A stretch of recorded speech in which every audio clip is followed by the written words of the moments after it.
अस्सलाम वालेकुम and a very good morning everyone. This is me Arsala Tahir और आप देख रहे हैं मुस्कुराती सुबह। सभी देखने सुनने वालों करते हैं जी खुशामदीद, गुड मॉर्निंग, सुबह बखैर। एज यूजुअल बहुत सारी दुआएं, नेक तमन्नाएं और नेक ख्वाहिशात आपके लिए, दिन आपके लिए आसान हो और अल्लाह ताला आपका और हमारा उन लोगों में शुमार करे जो लोगों में आसानियां तकसीम करते हैं।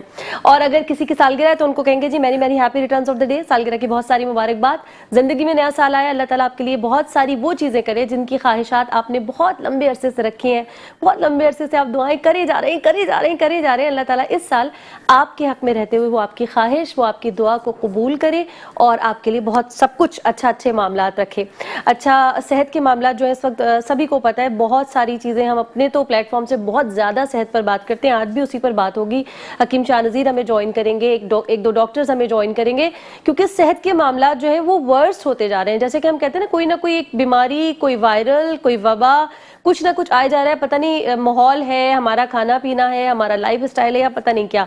अच्छा, माहौल से मुझे याद है, आज हम जब आ रहे थे तो हमारी एक बहुत प्यारी सी न्यूज़ एंकर हमारे चैनल की निदा, आज उनसे बड़े मज़े की बात हुई। मैंने कहा बड़ी गर्मी लग रही है या कभी सर्दी लग रही है, समझ नहीं आ रहा।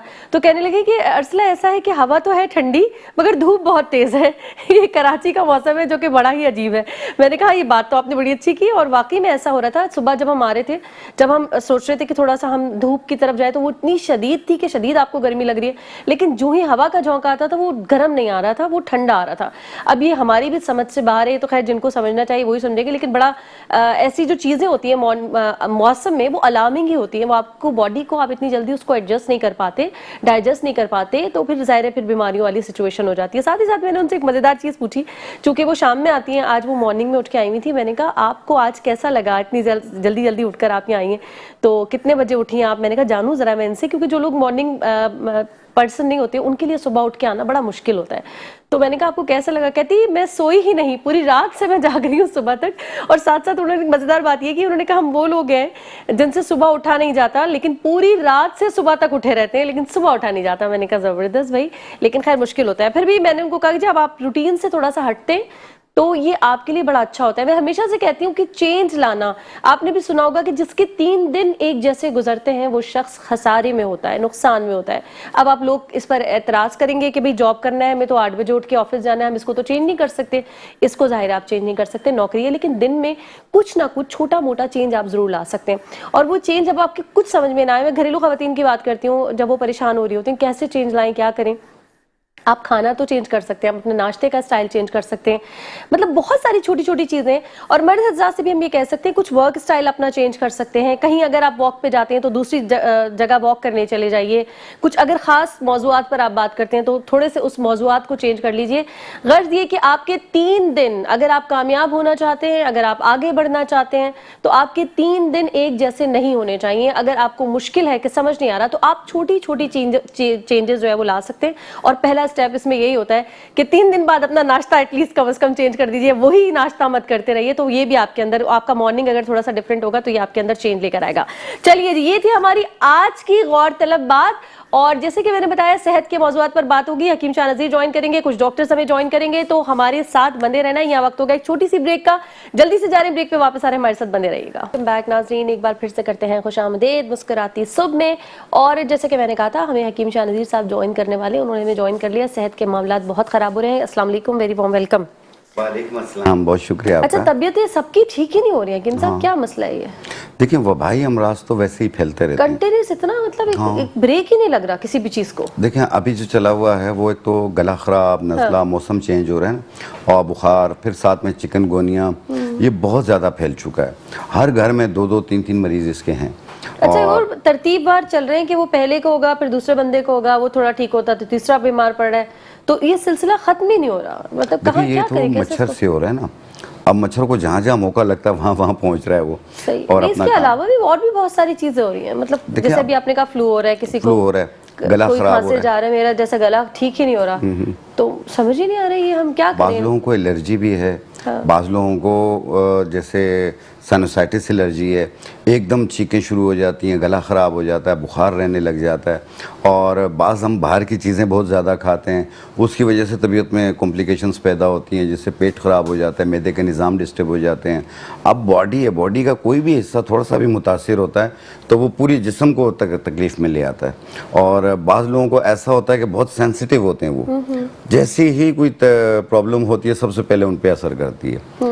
और उसमें यह है कि जैसे मैंने कहा ना वबाई अमराज आ रहे होते हैं तो वो भी उन पे अटैक करती हैं, मौसम की तब्दीली भी अटैक करती है। इसकी वजह से जैसे किसी को नज़ला हो रहा हो, उसके पास होते हैं तो उनको लग जाता है नज़ला, तो ये नज़ला ज़ुकाम तो दूसरों को लगने वाला होता है। चिकनगुनिया भी दूसरों में लग रहा होता है। तो इसलिए आप कहते हैं ना कि मौका ही नहीं मिल रहा। अब मौका उस सूरत में मिलेगा कि जब यहाँ के फ्लूजल का निज़ाम, ये मौसम का ये जो आलूदगी बहुत ज़्यादा है, ये चीज़ें कम होंगी तो सब कुछ होगा ना। ये तो अगर हमें पता नहीं कितने साल तक हो सही होता, फिक्स होता हुआ नजर नहीं आ रहा। अच्छा, एक मजेदार बात जो मैंने अपनी ओपनिंग में भी की थी, आपने शायद सुना कि वाकई सुबह जो है ना हवा ठंडी चल रही थी और धूप बहुत चुभ रही थी, शदीद गर्मी थी। ये मौसम आपस में लड़ पड़ा, ये क्या मसला है? नहीं नहीं, देखिए याद रखिएगा सितंबर के बाद जो है ना, जब सितंबर शुरू होता है उसके कुछ दिनों के बाद से मौसम में तब्दीली आ जाती है। अच्छा। रात की हवा में थोड़ी सी चेंजिंग होती है, सुबह की हवा में खूब लेकिन दिन ठंडक को वाली गर्मी हवा होती है। अब ये गर्मी अपना आखिरी जोर दिखाती भी जाती है। अच्छा। आप देखिएगा अभी 1-2 दिन सही की गर्मी पड़ेगी, फिर उसके बाद वापस मौसम चेंज हो जाएगा। यहाँ कराची वाले कहते हैं कि कोयटा की हवा चल पड़ी है, तो मौसम तब्दील हो गया और सर्दियाँ शुरू हो जाएंगी। लेकिन कराची में तो धूप की शिद्दत वो होती है जैसे मई जून जुलाई वाली होती है, यही होगी इसमें। समझ हाँ, अगर जैसे 33 डिग्री चल रही है आजकल, लेकिन फील आपको ऐसा लग रहा होता है जैसे 38-40 की है जी। तो ये है। सुबह के टाइम में ये है कि आपको थोड़ा सा ठंडी हवा सर्दी का एहसास होगा। लेकिन अब ये कुछ दिनों के बाद ये बढ़ता जाएगा, फिर एकदम जो है समुद्री हवा रुक जाएगी और खुश्की से समंदर की तरफ चलने वाली हवा चल पड़ेगी, जिससे सर्दी की तरफ चल पड़ेंगे हम। फिर हम सर्दी की बीमारियों में दाखिल हो जाएंगे। जाहिर बात है। हम कैसे निकलेंगे इन बीमारियों से? सर्दी की बीमारी, गर्मी की बीमारी, मौसम चेंज होने की बीमारी, ये क्या बात है हकीम साहब? ये बड़ी गलत बात है। कौन सा ऐसा मौसम है जिसको हम कहें कि इसमें बीमारी नहीं होगी? ऐसा आप कोई? मुझे ऐसे डांट रही हैं जैसे मौसम में नहीं, मुझे जवाब चाहिए।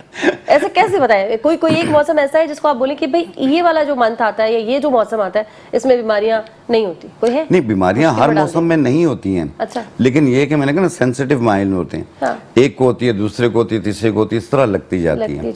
और एक चीज याद रखिएगा, बाज लोग कहवा पी रहे होते हैं। हाँ जी। कोई काली पत्ती का पी रहा होता है, कोई सब चाय का बना के पी रहा होता है। ठीक है। तो आप अपने घर में ना थोड़े से बनफशे के पत्ते ला के रख लें। उसका क्या? ये एंटी एलर्जी भी है, सही है। और गले के लिए भी बेहतर है, जुकाम के लिए भी बेहतर है।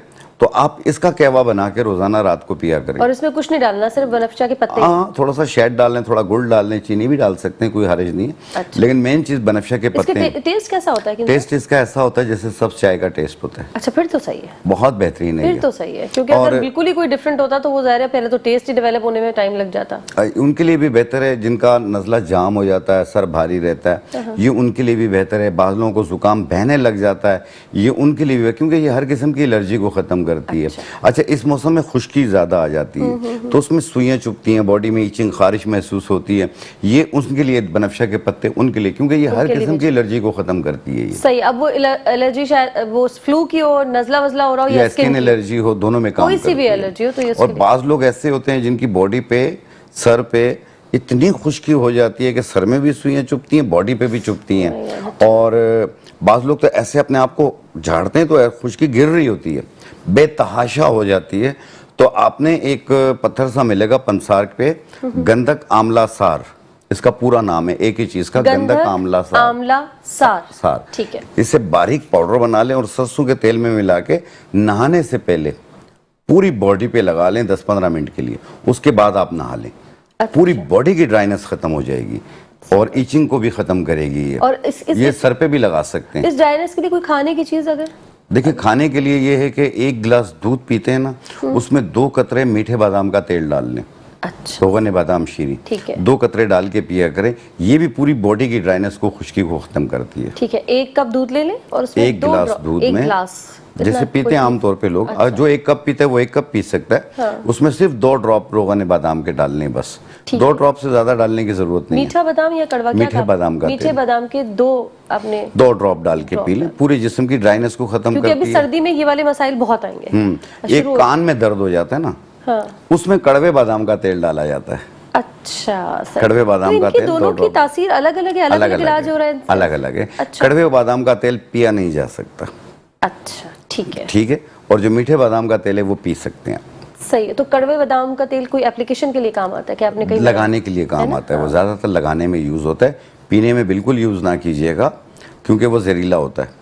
कड़वा बादाम जहरीला होता है, बाज़ लोग खा लेते हैं, वो खतरनाक भी हो जाता है, तो इसलिए कोशिश किया करें कि कड़वा बादाम अगर मुंह में है उसे निकाल लिया करें। तो लोग खा भी लेते हैं कड़वा बादाम? खाते भी हैं अरे इतने कड़वे लोग कड़वे बादाम भी खा लेते हैं? कड़वे लोग तो जो कड़वा, जिसको कड़वा हजम हो रहा है तो उसका मतलब उसकी दोस्ती है कड़वे से। हाँ, हाँ। वो कड़वा इंसान है वो। नहीं बिल्कुल, ये बहुत एहतियात किया करें आप लोग। सही। कड़वे बादाम का तेल एक दो से तो कुछ नहीं होता, लेकिन अगर थोड़े से ज़्यादा चले जाएं तो खतरनाक भी हो जाता है। खतरनाक भी। अच्छा ये बादाम वैसे भी कहा जाता है भिगो के रात में सुबह खाएं तो आपके हाफजे के लिए अच्छा, तो सही बात है? आमतौर पे भी बादाम ये है कि दिलो दिमाग के लिए भी बेहतर है और भिगोने की क्या लॉजिक है? जनरल वीकनेस को भी दूर करती है। भिगोने की क्या लॉजिक है? भिगोने सुबह में के ये तो है ऐसे कि तो नहीं खा उसकी सकते। तासीर थोड़ी ठंडी हो जाती है, अच्छा क्योंकि बादाम गर्म होते हैं, अगर आप उसको भिगो देंगे तो उसकी तासीर थोड़ी ठंडी हो जाती है। एक ये होती है, एक बाज़ लोगों को कॉम्प्लिकेशंस होती हैं, एसिडिटी बढ़ रहा होता है और कॉन्स्टिपेशन फील हो रही होती है, तो ऐसी सूरत में आपने अंजीर लेना है। अंजीर ठीक है। 3 दाने अंजीर के पानी में भिगो दें, 1 कप सही। पानी में, सही और है। सुबह के टाइम पे वो अंजीर खा लें, उसका बचा हुआ पानी पी लें।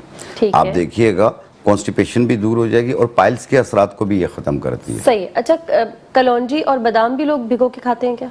देखिए कलौंजी तो नहीं, बादाम को भिगो के खाते हैं। सब कलौंजी जो है, आप कलौंजी खाने का तरीका है, बाज़ लोग कहते हैं ना कलौंजी बस खाइए, ऐसे ना कीजिए। पहले कलौंजी को 2-3 पानी में धोएं आप। अच्छा। पानी ब्लैक हो जाएगा, उसको छान लें और जो दूसरा पानी उसमें डाल लें, उससे धोएं, फिर उससे धोएं, 2-3 बार धोने के बाद उसे खुश्क कर लें किसी मलमल के दुपट्टे में रख के। ठीक है। जब खुश्क हो जाए तो उसमें 2-4 नींबू निचोड़ लें। अच्छा मिक्स किया और फिर उसकी 1 चुटकी रोजाना सुबह निहार मुंह खाएं। आप हो सके तो 1 चम्मच शहद में मिला के खाएं, ठीक 1 है। चुटकी। तो वो आप उसका देखिए कमाल, पूरा दिन आप एक्टिव रहेंगे। अच्छा हाँ। सही है। वैसे भी कलौंजी में कहते हैं हर बीमारी का हाँ, इलाज है, काफी मौत शफा का, है ठीक उसमें। ना? तो और इसका तरीका ये है खाने का। बाद लोग कि वो कलौंजी बहुत अच्छे खरीद से लेते उसकी हैं, सफाई करनी है। जी, उसको धोते नहीं हैं। अच्छा। उसको धो लिया करें, आप देखें पानी बिल्कुल ब्लैक हो जाएगा। अच्छा और कुछ अच्छे ब्रांडेड शॉप से बड़ा साफ सुथरा भी धुला भले होगा? साफ सुथरा फिर मिले, भी धोना है? आप इससे धोएंगे, आप इसमें से देखें कलर उतरता बाकायदा। अच्छा हाँ, ये काफी धोने के बाद 2 नंबर ही हो रही है मतलब? नहीं, 2 नंबरी नहीं, ये कुदरती बात है इसमें। अच्छा कुदरती बात तो सही। अच्छा कुछ लोग मेथी दाना भी भिगो के खाते हैं? जी बिल्कुल खाते हैं वो किस मेथी लिए दाना होता है को। और क्या फायदा वो उसका, क्या थायराइड ग्लैंड्स नुकसान? के लिए भी खाते हैं, जोड़ों के दर्द के लिए भी खाते हैं। अच्छा तो उसके उसकी भी तादाद कितनी होनी चाहिए? वो अगर कोई भी उसको साबुत नहीं खाएंगे आप, सख्त होता है ये। अगर मैदे में लग जाए तो मैदे में अल्सर का सबब भी बन जाता है। मेथी दाना को बारीक पाउडर बना लें और इसकी आधी चाय वाली चम्मच से ज़्यादा ना लें और एक टाइम खाएं। दूध में मिला के लें या मुंह में डाल के ऊपर दूध पी लें, लेकिन हो बारीक। ठीक है, सही हो गया। अब यहाँ वक्त हो गया एक छोटी सी ब्रेक का। जा रहे हैं जी छोटी सी ब्रेक पे, वापस आ रहे हैं, हमारे साथ बने रहिएगा। वेलकम बैक नाज़रीन, एक बार फिर से करते हैं खुशामदीद मुस्कुराती सुबह में। और जैसे कि मैंने ओपनिंग में आपको बताया था कि आज हेल्थ पर बात होगी, हकीम शाह नज़ीर भी ज्वाइन करेंगे, उन्होंने कर लिया है। एक और डॉक्टर ने हमें ज्वाइन किया है, हमारे साथ मौजूद है डॉक्टर नादिया शकील, जो कि जनरल फिजिशियन है और साथ ही साथ डायबिटीज़ एक्सपर्ट भी हैं। अस्सलाम वालेकुम, कैसी हैं आप? बिल्कुल ठीक। Very warm welcome. Nida Shakeel है। देखिए ये नादिया मेरे पास लिखा हुआ है, मैं जो लिखा आता है बस वही पढ़ती हूँ। बहुत अच्छी स्टूडेंट हूँ मैं, जो मुझे लिख दिया जाता है मैं वही पढ़ती हूँ। रट्टाफिकेशन। चले खैर निदा, डॉक्टर निदा, अब जैसे अभी थोड़ा सा हम ब्रेक से पे आपसे बात भी कर रहे थे, आजकल जो वायरल फ्लू, नज़ला, खांसी बहुत ज़्यादा हो गया।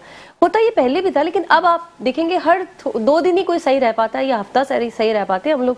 हफ्ते के बाद फिर वही, या तो कोई खांस रहा होता है या किसी को फ्लू हो रहा होता है, और वो दूसरों को भी हो रहा है। क्या है ये? इसकी 2 रीजन है। एक अच्छा, तो ये reason। कि जैसे पाकिस्तान है ना और कराची है, हाँ। ठीक है, तो इसमें मौसमी चीजें बहुत होती हैं जो कि नहीं होनी चाहिए मगर हो रही होती हैं। ठीक है। अब रेनी सीजन आया ना, तो जब shift of like Weather, weather होगा, हाँ। तो उसमें भी बहुत सारे ऐसे वायरसेस हैं जो एक्टिवेट हो जाते हैं। सही क्यों है। हो जाते हैं? क्योंकि सफाई नहीं होती, पानी खड़ा रहता है, ठीक है। जो चीज़ हम बना रहे हैं उसके अंदर फिर ऑब्वियसली जो अनहाइजेनिक हो रही है। सही है। दूसरा जो एक और आपने कहा कि बार बार फ्लू क्यों हो रहा है, हाँ, बार-बार इसलिए क्यों हो रहा क्योंकि है? पोल्यूशन बहुत है। ठीक है। कराची जैसे शहर में जाहिर सी बात है, हम ट्रीज को कट डाउन कर रहे हैं, ना लगा रहे हैं, ठीक है, ग्रीनरी है नहीं। अच्छा, लोगों ने पेट्स बहुत पालने शुरू कर दिए, ये भी एक फैशन है, नहीं, ठीक है। पसंद भी है ये, क्यों पसंद लोग भी सारे है। उसको फैशन ही बना अच्छी देते हैं, किसी बात को है। सच्ची में मोहब्बत भी होती है I pet don't से। know। तो ये अच्छी बात है, हाँ। लेकिन उसकी भी फिर टेक केयर, क्योंकि फिर ऑब्वियसली इससे एलर्जीज बढ़ती हैं। अच्छा। ठीक है, मतलब अगर आपने ट्रीज नहीं है, पोल्यूशन है, सिगरेट लोग ज़्यादा पी रहे हैं, वेप कर रहे हैं, पेट्स आए हुए हैं, मतलब चीज़ें तो हम अपना रहे हैं, मगर उसको जो जिससे उसकी हिफाजती टेक्निक्स हैं कि किस तरह से सफाई का निज़ाम रखना है घर के अंदर, घर के बाहर, स्मोकिंग नहीं करनी है, पोल्यूशन को अवॉइड करना है, गाड़ियाँ ठीक करानी है, धुएं नहीं निकालने हैं, Oh my God. ये सारी चीज़ें जो है वो इतना बड़ा एक बर्डन है जिसकी वजह से ऑब्वियसली एलर्जीज हो रही हैं, एलर्जीज वो जो खांसते हैं हर वक्त, और उसमें फिर एक होता ये है कि जैसे ही हमें खांसी शुरू होती है या पोस्ट नेजल ड्रिप होता है, यानी पीछे हलक में नज़ला गिरता है, हम एंटीबायोटिक शुरू कर देते हैं बगैर डॉक्टर से पूछे। अच्छा, वो एंटीबायोटिक वाली बीमारी नहीं होती है, वो एक्चुअली एलर्जिक होती है। हाँ। ठीक है, और अब उस एंटीबायोटिक इस्तेमाल करने की वजह से हमारे पास एंटीबायोटिक रेजिस्टेंस आना शुरू हो गया, मतलब हमारे ऊपर जो नॉर्मल किस्म की एंटीबायोटिक्स ठीक है, लग ही नहीं रही। डॉक्टर साहब इसको कंटिन्यू करेंगे। यहाँ आवाज आ गई शॉर्ट ब्रेक की, वक्त हो गया जी एक छोटे से ब्रेक का, जल्दी से जा रहे हैं, वापस आ रहे हैं, हमारे साथ बंदे रहेगा। वेलकम बैक नाज़रीन, एक बार फिर से करते हैं खुशामदीद मुस्कुराते सुबह में। और ब्रेक से पहले हम डॉक्टर निदा से बात कर रहे थे और डॉक्टर निदा जो है बड़ी स्पीड में कुछ ना कुछ बोले चले जा रही थी, कहीं थी मुझे रोकना मुश्किल है, मैंने कहा मुझे रोकना आता है ऐसा ही है ना। चले अब वापस आ जाते हैं, बहुत सारे आपने रीजंस दे रही थी, पहले तो रीजंस पे ही आ जाते हैं। पोल्यूशन तक तो पहुंच गई थी आप, हाँ। अब कहाँ पहुंची आपकी अच्छा, गाड़ी? अब हम आ जाते हैं बारिश के ऊपर। बारिश जैसी पे, ठीक बारिश आई, पानी खड़ा हुआ, ड्रेनेज का मसला हुआ, कहीं साफ पानी खड़ा है, कहीं उसमें गंदा पानी मिक्स हो गया है, फिर गटर मच्छरों का उबलने issue लग गए, मच्छर आ गए। मच्छर आ गए तो डेंगू आ गया, और डेंगू भी एक वायरस है, तो फिर वायरस दोबारा से। अच्छा, डेंगू आजकल हम सीवियर भी देख रहे हैं अच्छा खासा, प्लेटलेट्स नीचे जा रहे हैं, ऊपर आ नहीं रहे, ज़रा टाइम लगता है, लोग इस पर परेशान होते हैं, आ जाते हैं।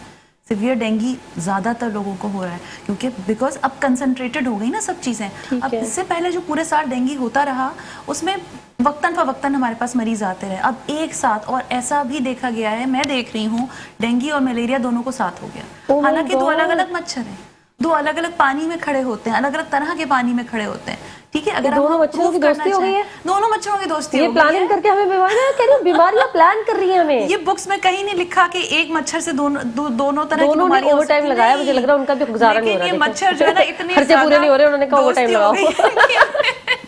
ये एक ही पेशेंट को डेंगू भी हो गया, मलेरिया भी हो गया। ओह माय गॉड, तो उसको ऐसे पेशेंट को ट्रीट करना कितना मुश्किल होता है? ऑब्वियसली उनको ट्रीट तो वो हो जाते हैं क्योंकि फॉर्चुनेटली वी हैव ड्रग्स, ठीक है, फॉर दैट, बट उन सीवियरिटी बहुत हो जाती है। अब किसी को डेंगू भी और मलेरिया भी है तो सोचे कितना बोन पेन होगा, कितनी शिवरिंग होगी, उसकी ओरल इंटेक कितना ख़राब हो चुका होगा, उल्टियाँ, ये वो, हॉस्पिटलाइजेशंस, पैसा अलग खर्च, इकोनॉमिकल बर्डन पेशेंट पे अलग।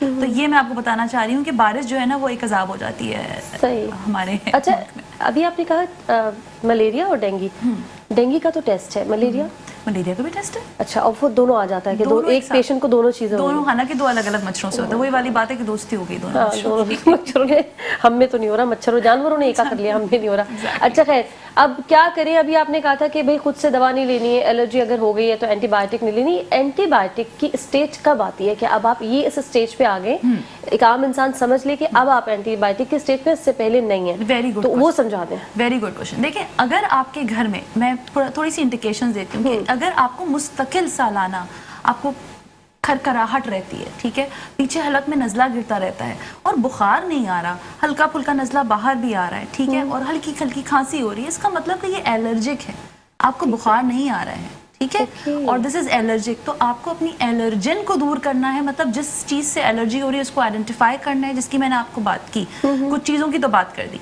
नहीं समझ में आ रहा तो डॉक्टर को दिखाना है, और इफ़ ही रिकमेंड्स कि आपको एंटीबायोटिक की ज़रूरत है फिर तो ज़रूरत है, वरना खुद से ना ले लें। जैसे आप फार्मेसी गए, बाहर किसी को भी दुकानदार को पूछा ये दवा गले की है, मेडिकेशन तो बड़ा अजाब है, तो ये सेल्फ मेडिकेशंस बिल्कुल नहीं करनी है, ठीक है। दूसरी बात है एलर्जेंस को दूर करना। अगर आपने एलर्जेंस को दूर नहीं किया, कुछ लोगों को ठंडे खट्टे से एलर्जी होती है, कुछ लोगों को ये टाटरी वाले चिप्स से एलर्जी हो रही होती है बच्चों को, और ये हम फिगर आउट कर लेते हैं आसानी से फिगर कर लेते हैं लोग। ये जरा मुझे बताएं। एलर्जी के टेस्ट होते हैं बहुत सारे, बट वो बहुत लिमिटेड है, वो बहुत लिमिटेड एलर्जेंस को आप आइडेंटिफाई करते हैं। उसमें ये होता है कि आपको जब एलर्जी हो या मौसमी बुखार आपको लग रहा है या जो भी ये मौसमी खांसी लग रही है, तो आपको ये देखना मैंने क्या खाया। खास तौर पे कुछ लोगों के छप्पे भी पड़ते हैं, वील्स जैसे इस तरह के होते हैं ना, खारिश होना शुरू हो गई, अर्टिकेरिया जिसे कहते हैं, तो उनको ये चाहिए कि मैंने आज क्या खाया, क्या पहना, क्या लगाया, एक डायरी बना लें आज के दिन में।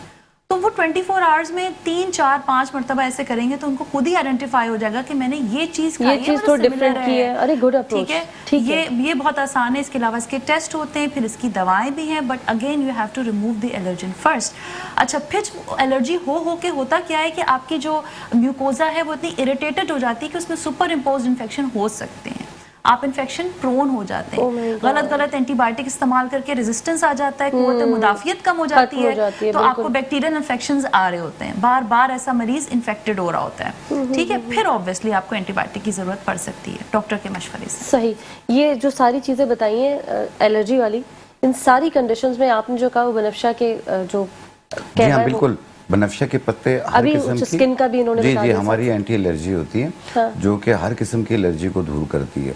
जिससे किसी साइनसाइटिस एलर्जी हो या आपको बहुत ज़्यादा छींकों की प्रॉब्लम हो या किसी भी चीज़ से एलर्जी हो, जैसे मौसम से, धूल से, बदबू से, खुशबू से, धूल मिट्टी से, कारपेट से, किसी भी चीज़ से एलर्जी हो रही हो तो आप बनफशा के पत्तों का कहवा बना के फौरी रिलीफ मिलेगा आपको। और बाज़ लोग ऐसे होते हैं कि मुख्तलिफ किस्म के पिल्स इस्तेमाल करते हैं एंटी एलर्जी के, जो कि आपके नींद का सबब बनते हैं। बहुत ज़्यादा नींद आ रही होती है, बनफशा के पत्तों से आपको नींद का कोई असर नहीं मिलेगा। सही है, आप उसका कहवा बना के रात को एक टाइम पी लिया करें।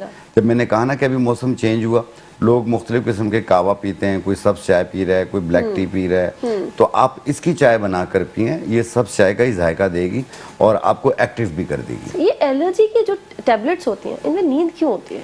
अच्छा, रीजन क्या है ये तो इसका? इनका एक साइड इफेक्ट है। ठीक है, जो जिसमें नींद होती है। बहुत सारी गोलियां ऐसी होती हैं जिनका एक साइड इफेक्ट, जैसे पैनाडोल के बहुत सारे साइड इफेक्ट्स हैं, पैरासीटामोल जिसे कहें, कोई भी दर्द की गोली के साइड, तो एलर्जी की गोली के भी साइड इफेक्ट है कि ये वो अब हल्की डॉक्टर सी नींद साहब करती है। पैरासीटामोल से मुझे याद है, पैरासीटामोल को लोगों ने बहुत अपनी प्रैक्टिस बनाया है। सर में दर्द है पैरासीटामोल, हल्का सा बुखार है पैरासीटामोल, बॉडी पेन है, इससे लिवर डैमेज होता है। हाँ इसका देखा जरा है मुझे इसके हमने, नुकसान कितने हैं और liver फिर ये कब damage काम होता है। करना छोड़ देती है अच्छा, आपके? Paracetamol is a very good drug because ये और दवाओं की तरह एलर्जी नहीं करवाती। ठीक है, दूसरा कि ये मेदे में तेजाबियत नहीं कराती। तो पैरासीटामोल आप 4 दफ़ा दिन में ले सकते हैं, लेकिन कुछ लोग इतनी हैबिट बना लेते हैं, अच्छा बुखार नहीं आया, लग रहा है तो भी ले लिया। हाँ हल्का सा लगा सर में दर्द है तो वो बस नाश्ते के साथ, मैंने बहुत लोगों को देखा है कि उनकी नाश्ते की ट्रे में 2 पैरासीटामोल रखी ही होती हैं। हाँ, तो ऐसे लोगों को ये पता होना चाहिए कि लिवर के थ्रू निकलती है तो ये लिवर डैमेज कर सकती है। और कुछ मरीजों को तो हमने पकड़ा भी है कि ये आपका जो लिवर का फेलियर है या लिवर का प्रॉब्लम है, ये सिर्फ पैनाडोल इंटेक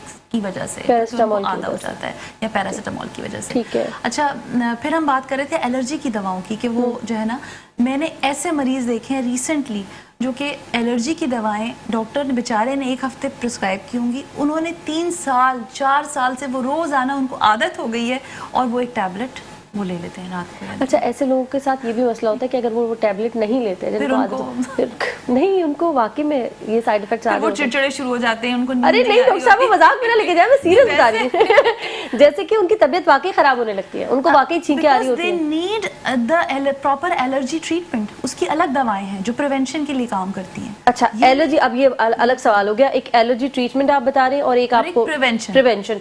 तो अब ये ट्रीटमेंट की तरफ कहाँ जाते हैं, किस वक्त जाते हैं और ये ट्रीटमेंट के कितने लिए तो टाइम का आपको होता है? डॉक्टर को दिखाना है, डॉक्टर ने आपको 2 से 3 हफ्ते की या 4 हफ्ते की कोई दवा देनी है, कोई भी XYZ, और उसके बाद आपने उसको छोड़ देनी है। और अगर नहीं ठीक हो रहा तो वापस डॉक्टर के पास जाना है। हाँ, 2 दफा जाना है डॉक्टर के पास। एग्जैक्टली, हो सकता है कि डॉक्टर के पास जरूर जाना है। डॉक्टर के पास जरूर जाना है। अच्छा नहीं अरसला, एक चीज़ बताऊं मैं आपको कि डॉक्टर साहब की बात बिल्कुल सही है कि हम या डॉक्टर साहब या कोई भी डॉक्टर हो, पेशेंट को कहते हैं कि ये दवा आपने 7 दिन खानी है और फिर मुझे बताना आके। लोग 2 दिन खाते हैं, तबीयत में बेहतरी आई, छोड़ देते हैं। हाँ। वो तकलीफ शिद्दत से वापस आती है इनके ऊपर। बिल्कुल तो सही। इसलिए फॉलो अप जरूरी है। आप अपने डॉक्टर को जरूर मशवरा जारी रखिए। देखें, एक बार दिखा दिए, एक बार और दिखाने में क्या हर्ज है, सही, बिल्कुल नहीं, ताकि सही आप बात ठीक है। हो जाएं। आपकी मेडिकेशन या तो चेंज होंगी या तो आपकी दवा बंद कर और देंगे। आप इससे एग्री करेंगे कि वही फिर फॉर्मूला रख लेते हैं और फिर जिसको हाँ, भी हो बांटते घर में वो। मोहल्ले हाँ, दूसरों में को भी ये देते फोटो हैं। स्टेट करा के पर्चे बटते वो हैं पर्चे कि मेरे पास है, मैं भी तस्वीर भेजती मैं हूँ, तुम भी बताती सही हो हूँ। जाओगी। और ऐसे फिर अगर वो सही हो गया उस बंदे से तो फिर वो मोहल्ले का दादा बन जाता दादा है। बन जाता है। डॉक्टर भी हो सकता है वो। अच्छा, अभी बॉडी अच्छा, पेन पर तभी बात, मोहल्ले में लोग एक दूसरे को डॉक्टर डॉक्टर कहते हैं। हाँ ये बुरी लग सकती है इनको बात। मैं बता रही हूँ आपको। चले, अच्छा हमारे अभी उस पर बॉडी पेन की बात की हमने, पैरासीटामोल की, हम ये वाली इलाज हो गई। आपकी तरफ क्या इलाज हो रहा है? बॉडी पेन किसी को हो रहा है, हड्डियों में दर्द? लेकिन ब्रेक के बाद देंगे आप इसका जवाब। सोचें, अच्छा सा सोचें आप। यह वक्त हो गया एक छोटी सी ब्रेक का, जल्दी से जा रहे ब्रेक पे वापस आ रहे, हमारे साथ बने रहे। वेलकम बैक नाज़रीन, एक बार फिर से करते हैं खुशामदीद मुस्कुराते सुबह में। और एक और ब्रेक आया तो डॉक्टर निदा कहने लगी ये चाय कब आएगी। मैंने कहा चाय का तो हम भी इंतजार कर रहे हैं, बस कभी कभी इंतजार ही करते रह जाते हैं, लेकिन फिर भी इंतजाम करने की कोशिश करते हैं। अब थोड़ी देर में शायद आ चाय के जाए। बगैर मैं जाऊंगी नहीं। चाय के बगैर डॉक्टर निदा जाएंगी नहीं, ये तो आपके मैं ये लगना चाहिए नीचे। अब आ रही है चाय, ठीक है। चलें, हम आपको बहुत सारा टाइम दे दिया हमने। बॉडी पेन, हड्डियों में दर्द, बहुत सारा टाइम दे दिया। टाइम दिया ना हमने ब्रेक में, के जवाब सोच के रखिएगा। नहीं, अच्छा नहीं, सा, सोच के क्या, वो तो हर वक्त याद रहते हैं हमें। अच्छा सा दीजिए। बॉडी पेन जनरल वीकनेस भी हो सकती है, विटामिन डी भी हो सकती है, कैल्शियम की कमी भी हो सकती है, मुख्तलिफ मिनरल्स की कमी भी हो सकती है बॉडी में। तो हमारी एक लकड़ियाँ आती हैं अश्वगंधा, जिसे असगन नागौरी कहा जाता है, उसमें विटामिन B12 B6 बहुत पाया जाता है, और सफ़ेद मूसली में विटामिन डी पाई जाती है। सही है। इन दोनों को मिला के बारीक पाउडर बना ले, एक चाय वाली चम्मच सुबह, एक चाय वाली चम्मच शाम, तो हर किस्म के दर्दों को ये ख़त्म करती है, तमाम जिस्म के दर्दों को भी, और जनरल वीकनेस भी दूर हो जाएगी इससे। ठीक है। तो आप लोग इसका इस्तेमाल किया करें, इसका कोई साइड इफेक्ट नहीं है। और अगर ये कोई बुखार में किसी को दर्द हो रहा है तो उसमें भी ये खास कोई या उसमें रोकेंगे बुखार में तो वैसे ही बॉडी का एक एक हिस्सा पेन करता है। हाँ। आपका बुखार ठीक हो जाए, दर्द वैसे ही गायब हो जाता है। नहीं, अगर सिर्फ बुखार के वक्त हो रहा है और ऑलरेडी मेडिसिन चल रही हैं तो उसके साथ क्या इसको ले सकते हैं? अभी देखिए, रोकें? अगर बुखार की वजह से दर्द हो रहा हो तो आपके घर में अदरक मौजूद होती है, ठीक है, इसे बारीक पाउडर बना लें और एक चाय वाली छोटी चम्मच एक गिलास दूध में मिला के पी लें, पूरे जिस्म के दर्दों को खत्म करेगी। अच्छा, ये वाला फॉर्मूला आप कह रहे हैं सिर्फ बुखार में देखें, करना ये है? एक ग़िज़ा है, ये कोई दवा नहीं है।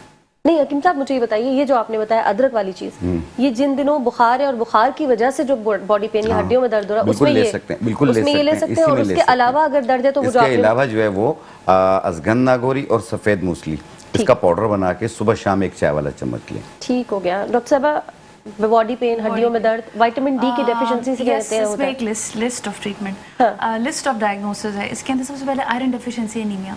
आयरन डेफिशिएंसी में हड्डियों में दर्द होता है। दिस इज वेरी खास न्यू तौर फॉर पे मी। रात के वक्त औरतों को बेचारी थक हार के जब लेटती हूँ कंप्लेन करती है, रात के वक्त पैरों में बहुत दर्द होता है। रेस्ट लेग सिंड्रोम, जिसको पैरों में बेचैनी ऐसे हिलाते रहते हैं लोग कुछ पैर, तो उसको आयरन डेफिशिएंसी एनीमिया की वजह से जिस्म में बहुत दर्द होता है, थकान होती है। इसके बाद विटामिन डी डेफिशिएंसी, जैसे डॉक्टर साहब ने कहा। इसके अलावा B12 डेफिशिएंसी, जैसे डॉक्टर साहब ने कहा। ये सब चीज़ें किस में आती हैं? खाने में आती हैं, जो हम सही खा नहीं रहे, जंक फूड कर रहे हैं, सिर्फ जंक फूड, इसके अलावा कुछ नहीं। फिर मैं अपनी फील्ड पे आ जाऊंगी, जो जिस पे मैंने स्पेशलाइज किया वो एंडोक्रिनोलॉजी एंड डायबिटीज़ है। थायराइड की प्रॉब्लम्स में बॉडी पेन बहुत ज़्यादा होता है। इसके अलावा डायबिटीज़ जो अनकंट्रोल्ड होती है, इसमें बॉडी पेन सिवियर होते हैं। डायबिटीज़ में भी रात के वक्त बॉडी पेन होंगे, इसलिए कि आप दिन के वक्त शायद नोटिस नहीं करेंगे, खून गाढ़ा हो रहा होता है, ब्लड शुगर ज़्यादा हो रही होती है, वो आपकी नर्व्स को मुतासर कर रही होती हैं, तो उस नर्व्स की वजह से आपको रात के वक्त बहुत ज़्यादा पेन होता है।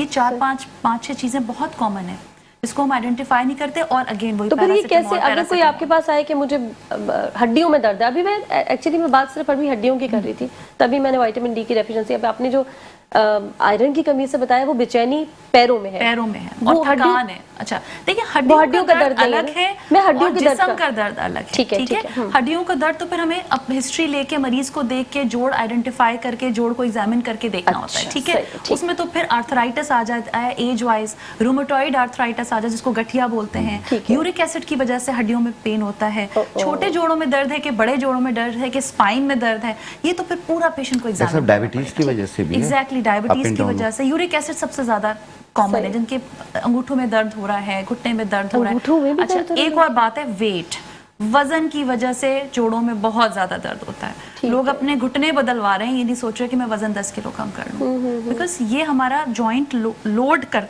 उठाता है। हाँ, सही बात इसी तरह हमारा एंकल जॉइंट लोड उठाता है पूरा, तो समझ ही नहीं आती कि वजन कम कर लूं। और कोई औरत मानने को तैयार ही नहीं होती कि मेरा वजन ज्यादा है। ये भी एक बहुत बड़ी, तो लगता है आप लोग मानते हैं नहीं, बहुत कम परसेंटेज है जो मानती है। अगर उनको कह दो कि आप वजन कम करें, नाराज हो जाते हैं। ऐसे एग्जैक्टली, इतना फनी मूवमेंट होते हैं। मुझे तो लगा आप लोगों में अवेयरनेस आ गई, लोग चाहते हैं स्मार्ट रहे, वेट कम करें। वो कहते हैं डॉक्टर साहब हम इतना काम करते हैं, पूरा दिन हम काम करते हैं, अब आप हमें कह रही हैं कि चलो। अच्छा, चलने में, हाँ, ये बड़ा मसला। मैं कसूरवार हो जाती हूँ, फिर मैं कहते ना चलो, बैठ जाओ तुम और बीमार हो। नहीं, दूसरी बात ये कि ये जो आपने बात की ये अक्सर लोग मैंने भी सुना है, अक्सर लोग कहते हैं, खवातीन स्पेशली कहती हैं कि सारा दिन तो चलने का काम है, अब वॉक अलग से करें, तो वो चलना बिल्कुल अलग है और वॉक करना बिल्कुल अलग है। exactly. ये किसी को समझ में ही नहीं तो आती। मैं खाती नहीं हूँ, रात को बैठ के अपने मियाँ के साथ ही तो खाती हूँ। अब आप वो भी मना कर रही हैं, हालांकि रात को अर्ली खाना चाहिए और उसके बाद जब आप सोएं तो मतलब आपकी एक्टिविटी हो चुकी हो, मतलब थोड़ा बहुत घर में चल चुके हो या बाहर वॉक कर चुके हो या ना भी करें तो एटलीस्ट आपका खाना अर्ली होना चाहिए। हमारा सबसे ज्यादा मुरगन खाना जो है वो रात के वक्त पकता है, अनफॉर्चुनेटली। और फिर वो वो नाराज खाते भी भी हो और वो खाते भी 10 बजे, और फिर नाराजगी भी हो जाती है। नाराज भी हो जाते हैं। अच्छा खैर, विटामिन डी की डेफिशिएंसी में अगर कोई आ रहा है तो उसकी क्या सिम्टम्स हैं, आप क्या किस चीज से समझेंगे कि ये विटामिन डी की डेफिशिएंसी है? विटामिन डी की डेफिशिएंसी बच्चों में बहुत कॉमन है, ठीक है। और खवातीन में इसलिए ज्यादा कॉमन, वैसे तो कॉमन पाकिस्तान में है ही है, खवातीन में इसलिए कि हम घर से बाहर धूप के वक्त नहीं निकलते। धूप का जो वक्त है 10 से 11 बजे की धूप होनी चाहिए, एटलीस्ट 20 मिनट आपको एक्सपोजर होना चाहिए। एक्सपोजर का मतलब कि आपकी पूरी बॉडी एक्सपोज हो। Obviously we are living in a covered environment ना, हम ऐसे खुदा ना खास्ता, अल्लाह का शुक्र है कि हम ऐसे कपड़े तो नहीं पहनते जैसे बाहर के ममालिक में है। तो हमारी औरतें पर्दा भी करती हैं माशाल्लाह से, हमारी औरतें कवर्ड रहती हैं, तो जो कवर्ड रहती हैं तो उनको विटामिन डी का एक्सपोजर नहीं रहता। हमारे यहाँ फ्लैट सिस्टम ज्यादा है, हो गया है आजकल, ठीक है। और वैसे भी हम निकलते हैं तो अपने हस्बैंड्स के साथ शाम को निकल रहे होते हैं, तो दिन वो में है दिन ही वाला नहीं माहौल, एक्सपोजर तो है ही बिल्कुल नहीं। नहीं है। तो इस वजह से ये है कि वो जो 10 से 11 बजे की वो जो धूप है उससे हम लोग हमारे अंदर लैकिंग है, दैट्स वाई हमारे पास विटामिन डी की कमी आती है। अच्छा, बच्चों के अंदर जो विटामिन डी की कमी आती है तो उसमें बच्चों की हल्की सी जो टांगे हैं, जो शिन्स हैं, वो थोड़ी सी यानी कर्व हो रही होती हैं। अच्छा, ये साइन है, ये साइन है छोटे बच्चों में, 1 साल 2 अब साल ये के सारी बच्चे। मदर्स जो है अपने बच्चों को देख सकती हैं ऐसे। कि उनका दोबारा जो बताइए डॉक्टर साहब, ये जो थोड़ा टांगों का खवातीन को कर्वेचर अम्मियों से का बच्चा idea। खड़ा हुआ है तो उनकी जो शिन्स हैं, शिन्स को आई डोंट नो कि उर्दू में क्या कहते पिंडलियां, ये हैं, जगह। पिंडलियां, हाँ। अच्छा, ठीक तो है। वो थोड़ी सी टेढ़ी सी होती कर्विंग होना, टेढ़ी होना शुरू हो जाती है। ठीक कुछ है। बच्चों में लिंपिंग शुरू हो जाती है, कुछ बच्चे वैसे ही कंप्लेन कर देते हैं कि दर्द हो रहा है, दर्द हो रहा है।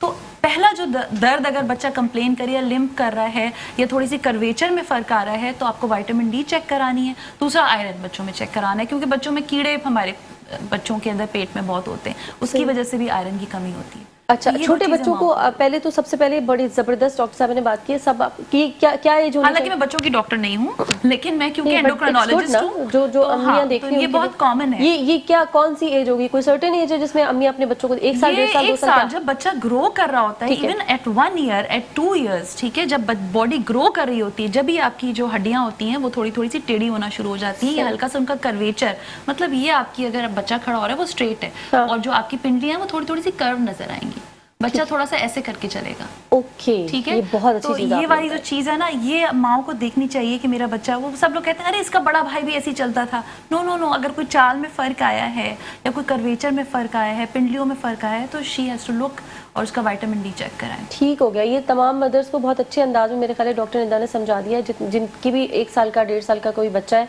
बच्ची है, वो ये देख लें, और अगर उनको ऐसा लग रहा है तो फौरन विटामिन डी और या फिर आयरन की कमी अगर है तो उसका टेस्ट करवाएं, डॉक्टर से मिलें, ताकि ये भी चीज़ें बाद में बढ़ जाती हैं, देखने को लगती है जैसे अभी आपने मिसाल दी है ना कि वो ठीक है उसका बड़ा भाई भी ऐसे चलता था, कोई मसला नहीं। बाद में ये जो हम आजकल बात करते हैं ना, डिस्कस करते हैं, इतनी सारी बीमारियां आ गई, इतनी मुश्किलात आ गई, ये वही नेग्लेक्ट जो हमने किया है ना बचपन में हमारे यहाँ, जिसको ये कह दिया जाता है कि ठीक है ऐसे ही था बच्चा, यूं ही था, फलाना था, फिर हाइट के भी इशू आ जाते होंगे। पे आ रही थी कि हाइट की कमी हो जाती है। अब एग्जैक्टली देखें, एक दूध के ग्लास से शायद उतना एग्जैक्टली जो दूध का जो कैलोरीज है या दूध का ग्लास है उसमें उतना विटामिन डी नहीं है जो ग्रोइंग एज के लिए जरूरी है। Okay. ठीक है, तो कभी कभार हमें सप्लीमेंटेशन की जरूरत भी होती है, या कभी कभार हमें और उसके साथ लाइक दही भी खाना है, आपने दूध भी पिलाना है, आपने अंडा भी खाना है। अच्छा, हमने फोकस किया हुआ है नगेट्स पे, ठीक है, हमने फोकस किया हुआ है फ्रेंच फ्राइज पे, तो वो कहाँ से मिलेगा, वो कैल्शियम विटामिन डी कैसे ये मिलेगा? नगेट्स और फ्रेंच फ्राइज में क्या कोई फायदा नहीं है? नहीं, कोई फायदा तो नहीं। होगा, उसको हटा दें आप साइड पे। कोई तो होगी उसमें खासियत, पेट में जा रहा है कुछ तो देता होगा 1% कुछ। पता नहीं, घर के बने हुए हो तो शायद अच्छा, ठीक है, घर बट के बने फ्राइज में तो थोड़ा बिल्कुल सा भी नहीं। प्रोटीन दे देते हैं, बाकी प्रोटीन वो भी घर का बना हुआ। अगर आपने कभी बाकी कुछ बाजार भी की नहीं पैकेट्स देखे, उसमें मुझे तो ऐसा लगता है रुई भरी हुई है। आई एम सॉरी टू से। मुझे तो अच्छे लग जाते हैं वैसे। बहुत you are the same person I am talking about. Packets तो बहुत अच्छे लगते हैं, कोई नहीं लगता रुई हुई। लेकिन खैर चले, सही कोई फायदा नहीं होता, आप ये कह रहे हैं। या अच्छा चलिए ठीक है। अच्छा इतने छोटे बच्चे को क्या वो दे सकते हैं आप सप्लीमेंट वगैरह? 1 साल का बच्चा है और आ गई ज्यादा उसमें। बच्चों के सवाल ना करिएगा क्योंकि मैं बच्चों की डॉक्टर हूँ नहीं। हाँ लेकिन नहीं, कौन इतना सा तो बता दें, नहीं, अब इतना डॉक्टर बता दिया साहब, यूं करके। supplements, कोई भी vitamin जैसे एक बड़े जो लोग होते हैं हम यस यस डोजेज का फर्क होता है बड़ों देते हैं। और बच्चों में। बच्चों की भी दवाएं मिलती हैं, विटामिन डी के ड्रॉप्स आते हैं, आयरन की सिरप्स आती हैं, इवन इंजेक्शंस लगा सकते हैं हम। बस ठीक ये है ना, मैं ये जानना सब चाहती चीजें, हूँ। ऐसा ना हो कि बच्चों को दे ही नहीं बट सकते, उससे डोजेज धूप में ही रखो उसको। नो डोजेज का फर्क है बस। बड़ों का अलग है, बच्चों का अलग है। नहीं, इसमें ये है कि जो बच्चे छोटे होते हैं, पिट्स के बच्चे होते हैं या इससे बड़े होते हैं, बोन ग्रोथिंग एज में होते हैं, तो इन्हें चाइल्ड स्पेशलिस्ट से मशवरा करके फिर उसके बाद उसकी डोज सेलेक्ट की जाती है, फिर इस्तेमाल होती है, खुद से ना कीजिए। हाँ नहीं ना जाहिर करें, है, डोजेज का फर्क है। ये तो खैर मैं तो कहती हूँ बड़ों को भी खुद से नहीं करना हाँ, चाहिए। हाँ। अच्छा बच्चों की क्या बात है, बड़ों अच्छा ऐसा भी है कि विटामिन डी का इतना ज्यादा लोगों ने सुन लिया है कि वो खाए चले जा रहे हैं और एक्सेस विटामिन डी हो गया। जी कुछ लोगों को ये वाली कंप्लेन हुई। एक को Again तो मैंने body देखा pains होते हैं। आयरन उनका बहुत ज्यादा बढ़ गया था। एक्सेस हो गया, अगेन बॉडी पेन शुरू हो गया उनको। हाँ। तो बराए मेहरबानी वो 3 हफ्ते 4 हफ्ते 6 हफ्ते का कोर्स होता है, उसके बाद नहीं करना। उसके बाद आपने अपनी डाइट इंक्रीज करनी है, अच्छी डाइट करनी है। अगर आपने वो गोलियां खाते रहेंगी तो वो एक्सेस में चला जाएगा। अगर वो ये कहेंगे कि हमने उसके बाद भी डाइट अच्छी नहीं कर पाए तो क्या खा लें दवा? फिर दिमाग का इलाज करना है। आप दिमाग की प्रैक्टिस करके आइएगा अगले हफ्ते। मेरे सही पास है। चले खैर डॉक्टर साहब, वो हकीम साहब अभी इन्होंने बात की है ना बच्चों के लिए। अब बच्चों के लिए जरा बता दें विटामिन डी की कमी में क्या दें। उन्होंने तो बता दिया, अब आप क्या दे रहे हैं? अब तकरीबन उन्होंने कुछ छोड़ा नहीं, सारी चीज बता दी। नहीं, मैं तो कह रही हूँ हिकमत में उसी इसका पे इलाज ही- निकालें। मैं भी इसी पे जाऊंगा कि जिस तरीके से दूध दही इन चीज़ों का इस्तेमाल कराते हैं, ठीक है। और साथ में ये है कि सुबह 10 से 11 बजे की धूप में या शाम को 5 बजे 6 बजे की धूप में थोड़ा सा चल फिर लिया करें, तो वो बहुत ज़्यादा बेहतर है। और अगर बड़े हैं तो वो वॉक कर लें, 1 मिनट में 62 कदम हो, 45 मिनट वॉक कर लें, लेकिन सूरज होना चाहिए शाम के टाइम पे, ताकि आप बहुत सारा विटामिन डी और ऑक्सीजन दोनों साथ लेके जाएं। आप सूरज गुरूब होने के बाद वॉक कर रहे होते हैं, मैंने अक्सर देखा रात को 9 बजे 10 बजे भी वॉक कर रहे हैं नहीं जी। बच्चों का पूछ रहे हो, तो छोटे मैं बता बच्चों क्या रहा हूँ, मैं बता रहा हूँ, मैं उस तरफ आ रहा हूँ। पहले ये चीज़ भी क्लियर कर लूँ, लोग रात के टाइम पे जो वॉक कर रहे होते हैं तो वो कार्बन डाइऑक्साइड साथ लेके जा रहे होते हैं, ऑक्सीजन नहीं लेके जा रहे होते हैं, ठीक है। जो छोटे बच्चे हैं उन्हें दूध दही का इस्तेमाल कराएं, और अगर उनके विटामिन डी में बहुत ज़्यादा कमी या उसमें चेंजिंग्स हैं तो प्लीज़ उस पर फिर सेल्फ मेडिकेशन ना करें, कोई हर्ब्स का भी ना करें, करीबी डॉक्टर को दिखाएं। यानी हिकमत में नहीं दे रहे ये आप? नहीं है चीज़ें, सफ़ेद मूसली है, हाँ। लेकिन ये है कि अब बच्चे छोटे हैं। मैं 5 साल से कम अच्छा, उम्र के ठीक है, बच्चों को तो मैं 5 वैसे ही सही। मना करता हूँ मैं। ये गुड और एक अच्छे स्पोर्ट्स में दाखिला करवा दें। स्विमिंग है, हाँ। अगर आप हफ्ते में 5 दिन 20 मिनट की स्विमिंग करते हैं ऑटोमेटिकली आपको सन एक्सपोजर हो जाता है। बिल्कुल हो जाता है। या हाइट बहुत क्रिकेट बड़ी है, अच्छी इंक्रीज होती है क्रिकेट अगर आप है swimming या करते कोई फुटबॉल है, अपने बच्चे को वहाँ एडमिशन करा दें, सीधी सी बात है। हैं। ये हाइट वाले मसले भी हल हो जाते हैं, वो भी हल हो जाते हैं, स्पोर्ट्स की वजह से। चलें डायबिटीज पे आ जाते हैं। जरा बताइए, क्या अगर मैं कहूँ कि मुझे डायबिटीज है, अब वैसे तो अल्लाह ना करे, नहीं मतलब मुझे कोई क्या सिम्टम्स आएंगे अगर मैंने भी टेस्ट नहीं कराया, मैं किस डायबिटीज सिम्टम्स की तरफ सबसे जाऊँ? पहले इज अ साइलेंट किलर।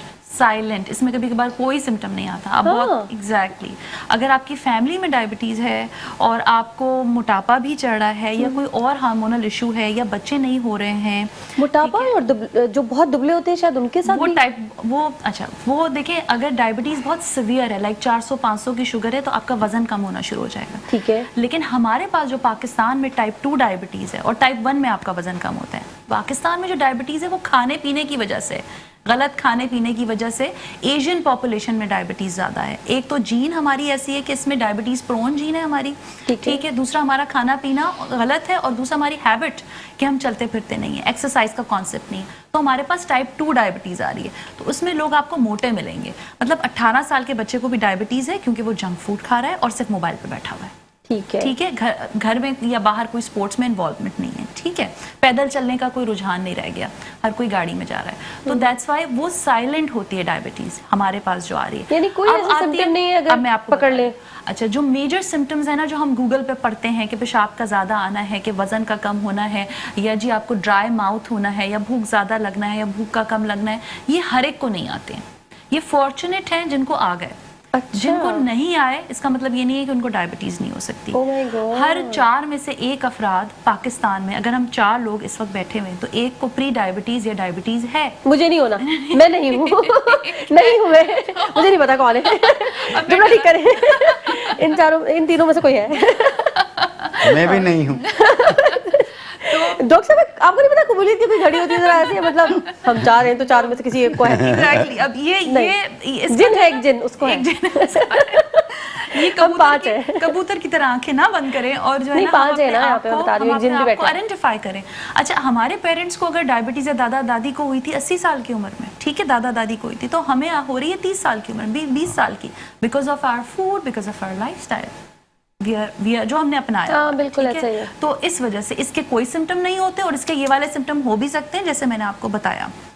ठीक है। अच्छा, कुछ लोग आते हैं जो ये सारे सिम्टम गुजार देते हैं और कॉम्प्लिकेशंस के साथ आ रहे होते Oh हैं। my किडनी फेलियर, आंखों से नजर नहीं आ रहा है, ठीक है, और इसके अलावा पैरों में जख्म पड़ रहे हैं, पैर सुन हो गए, हार्ट अटैक हो रहा है, फालिज हो रहा है। तब एक्चुअली मेरे पास जो पेशेंट, जब मैं आईसीयू में होती हूँ तो मेरे पास पेशेंट फालिज हुआ है अचानक, जी कैसे हुआ, जब शुगर कराई तो 300 कुछ, हमें तो पता ही नहीं था। Oh my God. ठीक है, तो they take it for granted. ये वाले जो भी सिम्टम्स हैं, पानी ज्यादा पी लो, ये ज्यादा कर लो, पेशाब ज्यादा आ रहा है, इन्फेक्शन हो गया होगा, उसको भी पथरी थी, ये था वो था, इतने सारे मिथ्स हैं कि वो उसको आइडेंटिफाई नहीं कर पाते। बिल्कुल सही। खुद से ही सवाल करते हैं, खुद ही जवाब देते हैं। नहीं तो पड़ोसी जवाब दे देगा, नहीं तो गूगल जवाब दे देगा, नहीं तो कोई दोस्त यार जवाब दे देगा। तो दिस इज द फैक्ट। तो फिर हर किसी को टेस्ट करा लेना चाहिए, कितने इतने अरसे में करा लें? अगर देखें 18 साल से ऊपर अगर आपकी एज है और आपकी फैमिली हिस्ट्री बहुत स्ट्रांगली पॉजिटिव है, हार्ट डिजीज की और डायबिटीज की ठीक है। और मोटापे की, तो आपको सालाना चेक कराना चाहिए।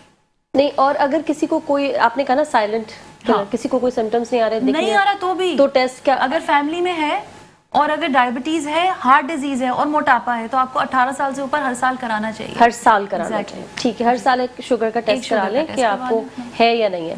अच्छा, आप आ जाएं जरा थोड़ा सा क्विक, हमारे पास 2 मिनट है इलाज की तरफ शुगर के। देखिए, डायबिटीज एक तो के लिए आप सबसे क्या- पहले तो ये है कि जैसे डॉक्टर साहब ने कहा कि साल में एक बार कराना चाहिए। जिनके ख़ानदान में हिस्ट्री है कि उनको शुगर है तो वो हर 6 महीने बाद टेस्ट करवा लेना चाहिए। ठीक है। और दूसरी चीज़ ये है कि अगर बाज़ लोगों का शुगर बॉर्डर लाइन की तरफ होता है तो प्लीज़ मेडिकेशन की तरफ ना जाइए, वॉक करके परहेज़ करके उसको कंट्रोल कीजिए। वो डॉक्टर भी आपको यही मशवरा देंगे, वरना शुगर लो हो जाती है, बहुत प्रॉब्लम्स हो जाती हैं। सही। और जिनको शुगर हो गई है और वो बहुत सारी मेडिकेशन भी यूज़ कर रहे हैं लेकिन कंट्रोल नहीं हो रही है, तो अपनी ग़िज़ाओं पे तवज्जो दें। आप गंदम का आटा बंद कर दें और जौ का आटा शुरू कर लें। और इसके साथ एक 3 जड़ी बूटियाँ हैं, जामुन की गुठली, चंदन के पत्ते और गुड़मार बूटी। ये तीनों चीज़ें 100-100 ग्राम लेके पहले साफ़ कीजिएगा, फिर मिक्स करके बारीक पाउडर बना लें। 1 चम्मच सुबह, 1 चम्मच शाम खाने से पहले पानी के साथ लें। अगर इंसुलिन यूज़ कर रहे हैं तो प्लीज़ उसे जारी रखिएगा। अगर कोई मेडिकेशन डॉक्टर की है उसे जारी रखिएगा, खुद से रद्दोबदल ना कीजिएगा और अपने डॉक्टर के मशवरे से उसमें रद्दोबदल कीजिएगा। आप देखिएगा कुछ दिनों में आपका शुगर जो है वो कंट्रोल पे भी आ जाएगा और उसकी वजह से हाथ पांव जल रहे होते हैं, मुंह खुश्क हो रहा होता है और जनरल वीकनेस महसूस हो रही होती है, वो भी ठीक हो जाएगी। हकीम साहब, हर कोई ले सकता है, उसकी कोई भी एज हो? किसी भी एज में ले सकते हैं। 18 साल के बाद? 18 जैसे साल कह के रही बाद वाले, 70-80 साल वाले सब इसे इस्तेमाल कर सकते हैं। ठीक है। क्योंकि ये भी एक ग़िज़ा है, कोई दवा मैंने नहीं बताई है। ठीक हो गया, बहुत ज़बरदस्त रहा आज का हमारा सेशन। और अब मैं चाहूँगी जल्दी जल्दी दोनों लोग जाएं, बहुत अच्छा सा मैसेज दे। पहले डॉक्टर साहब आप दे दो। मैं दे दूं? अच्छा, यहाँ देख के बोलना। बिल्कुल, अपने कैमरे में देखिए, मैं सुन रही हूँ आपको। अच्छा खाएं और अच्छा खाएं और वॉक करें, अपना लाइफस्टाइल अच्छा करें, लाइफस्टाइल को मेंटेन करें और अपनी हैबिट्स को बदलें, हेल्दी हैबिट्स रखें। Thank you very much. चलें, ज़बरदस्त हकीम साहब। जितना खुश रह सकते हैं उतना खुश रहिए। आप खुश रहेंगे, आप दवाइयों से दूर रहेंगे और अपने बुजुर्गों का ख्याल रखिए, एहतराम कीजिए। लोग कहते थे वैसे ज्यादा खुश क्यों हो, पागल हो क्या? नहीं। ये भी कहते हैं। चलिए जी, थैंक यू जलते भी हैं। लोग जल्दी भी लगते हैं। आप दोनों का बहुत बहुत शुक्रिया, बहुत कुछ आज हमने सीखा और मैं उम्मीद करूंगी आइंदा भी डॉक्टर साहब को हम यहाँ देखेंगे इंशाल्लाह। चाय चलिए। मिलेगी तो? चाय मिलेगी, चाय आ रही है भाई। चलिए जी, हम वक्त एक छोटी सी ब्रेक का, जल्दी से जा रहे हैं ब्रेक पे, वापस आ रहे हैं, हमारे साथ बने रहिएगा।